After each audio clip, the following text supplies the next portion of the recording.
discretion is advised. Who is a good person who turned out to be pretty bad evil? Jimmy Savile. If you're not from the UK, Google him. I grew up watching Jim'll-Fix-It. From the mid-70s to turn of the 80s, his outward persona was that of a saint. Starting as a DJ, he spent his entire life running marathons for charities, supporting charities. They estimate he raised 40-50 million British pounds that went direct to charities over his lifetime. He donated time to do public safety announcements. Many UK folks on here late 40s onward will remember Clunk Click Every Trip.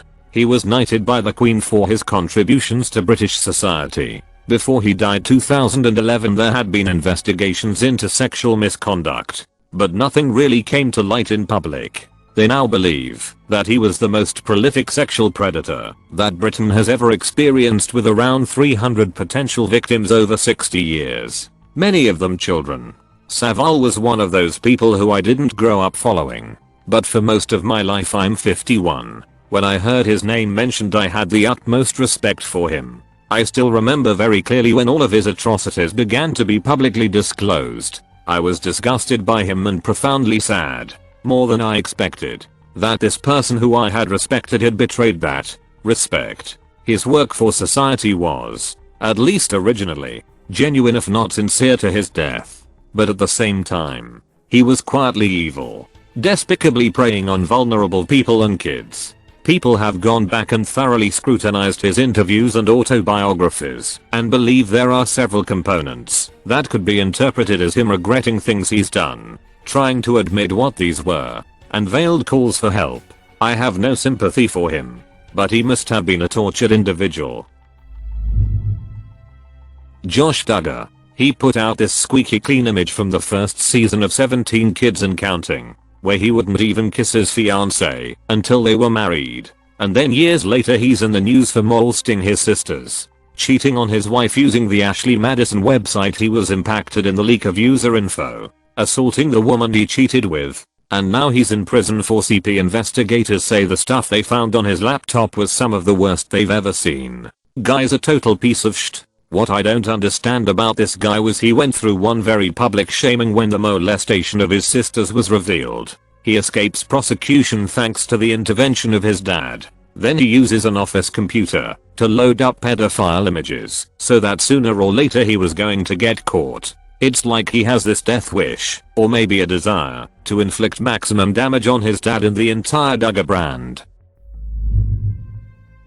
Any modern Scientologist. Maybe in the beginning they could be forgiven, but now it's known what kind of dark cult shit they're up to. If you're still supporting it now, you're an accomplice. The only break I give them is that it's really kind difficult to get out of Scientology. You can't just go, well, that was fun, I'm out, guys. I've heard that part of those tests they do involve divulging all of your darkest secrets on video, and they use that as blackmail material to keep you in the cult and giving them money. In college I wrote a blog post about Scientology on my website and got physically stalked by them. Church of Scientology be scary. Governor Andrew Cuomo's gotta be up there. Positively spun media coverage. High polls. His Emmy Award winning, televised covered broadcasts, and his autobiography written and published in the middle of 2020 gave him an impression of goodness, until it was revealed the covered numbers were wrong. His own policies resulted in careless and needless deaths. His brother Chris, who reports for CNN, was caught helping him out, and multiple allegations of SIL misconduct came out. Man went from wheat to chaff all in the course of a few months. Not evil, but Ellen DeGeneres was pretty widely loved, at least from what I could tell as a non-American online, and the allegations about the workplace environment on her show were pretty heinous. Looking back on some of her interviews as well, and the way she treated some of her celebrity guests, it's not entirely a shock. Not sure if it fits the criteria, but Marilyn Manson. For years I always heard about how the guy had a nice attitude and was generally helpful and kind in real life, only for it to come out that he was in fact none of those things. I say that because it sounds like everybody just assumed he was a good guy and ignored the bad parts about him. John Edwards. While he was running for VP he seemed fresh and wholesome and exciting. Shortly after they lost, his wife got breast cancer and he was caught cheating on her while she was getting treatment and dying. Steve Harvey appears family friendly and funny on the surface. Even a little bit of research shows what an absolute piece of shit he is though.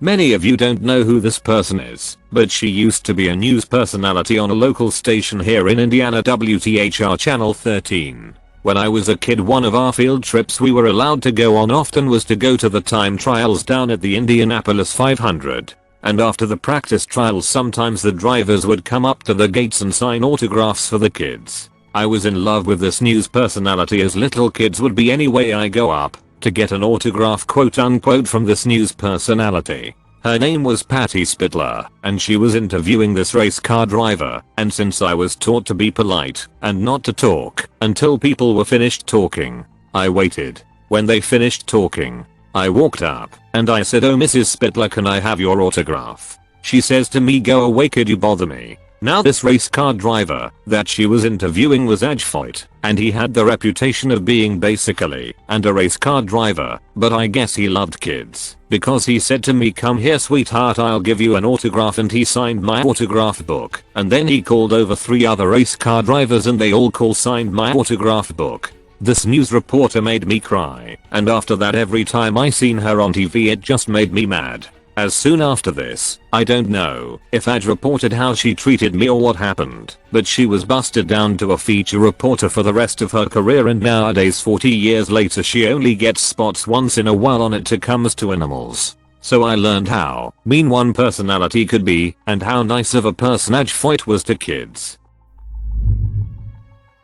Butch Hartman is an egotistical jerk who supports churches that believe in the power of prayer being able to cure people of things such as autism, and not use professional doctors when it comes to illnesses such as cancer.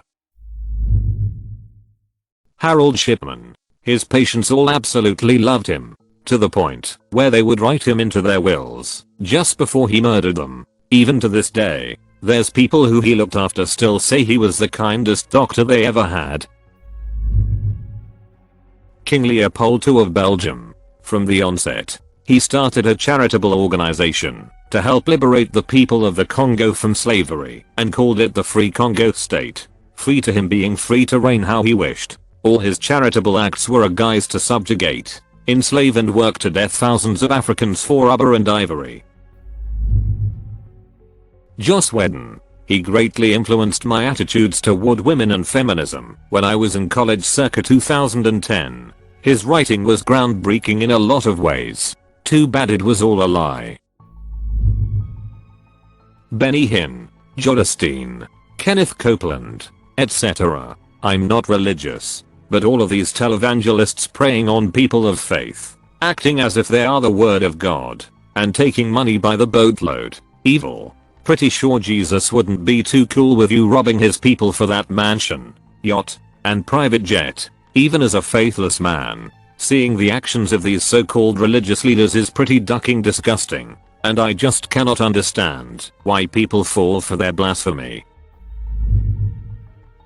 Padrobertson. I know most normal people probably already know, but that Duggar is the meanest, cruelest son of a bitch I've ever met. He was running late to a broadcast once and ran over his dog, told the security guys to clean it up, and continued on his way. Huge piece of shit, and not far from the shit stick is his son. Jerry Harris from the Netflix show Cheer was painted as this good orphan kid adult 19-year-old who was full of joy and cheered on his fellow teammates even when didn't make the final team for nationals, but then was placed on the team as the understudy at the last second and helped his team win nationals. In the meantime he was sexually exploiting young male children in various ways, and it was all kept hush-hush by the cheer organizations because he was a cheer-lebrity. His crimes are numerous and rampant and sick. Maximillian Robespierre. Maybe. I'm not French, so I'd be interested to hear how he is remembered in France today. But growing up in the US I just remember learning about him as an idealist who started with good intentions: equality, liberty, abolition of slavery, etc. but was eventually corrupted by power and his own ego. All those rock stars from the 60s and 70s that get idolized, yeah, they probably all had sex with minors, that is underage girls. Probably a bunch of grooming involved there too. Hell, I'm sure the same could be said of many celebrities of the 60s and 70s. They just died before the internet was a thing, and thus probably have their crimes taken to the grave. My co-worker was a team player till he got a minor promotion. Now he rats everyone out if they make a minor mistake to the management, so that they then get written up. I've never been ratted out yet, but I know that if given the opportunity he'd try it. Gandhi doesn't take much research to find that he was ducking a hole that treated his wife family worse than dirt. Click subscribe. If you enjoyed this video,